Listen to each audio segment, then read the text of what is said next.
4 దశాబ్దాల సినీ ప్రస్థానంలో కోట్లాది అభిమానులు సొంతం చేసుకున్న నటుడు మెగాస్టార్ చిరంజీవి. తన డ్యాన్స్, యాక్టింగ్ మరియు కామెడీ టైమింగ్తో అభిమానులు చాలా అలరించారు. సినీ పరిశ్రమకు ఆయన చేసిన కృషి గుర్తింపుగా దేశంలో 2వ అత్యున్నతమైన పద్మవిభూషణ్ పురస్కారాన్ని కేంద్రం ఇటీవల ప్రకటించిన విషయం తెలిసిందే. గురువారం రాష్ట్రపతి భవన్లో జరిగిన పద్మ అవార్డుల ప్రదర్శనలో రాష్ట్రపతి ద్రౌపది ముర్ము చేతుల మీదుగా చిరంజీవి పద్మవిభూషణ్ పురస్కారాన్ని అందుకున్నారు. ఇక ఈ కార్యక్రమానికి చిరంజీవి సతీమణి రామ్ చరణ్ దంపతులు, కూతురు, కుటుంబ సభ్యులు హాజరయ్యారు.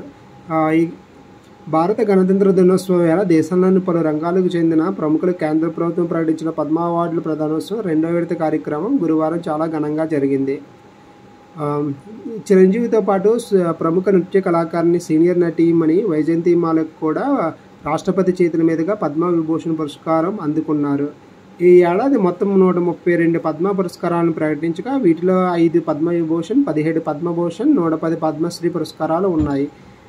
ఇక ఈ వీడియో కనుక మీకు నచ్చినట్లయితే లైక్, షేర్, సబ్స్క్రైబ్ చేయండి. మనము చిరంజీవికి పద్మవిభూషణ్ దేశంలోని 2వ అత్యున్నత పురస్కారం వచ్చింది కాబట్టి కంగ్రాచులేషన్ చెప్దాం మన తరపున. Thank you so much.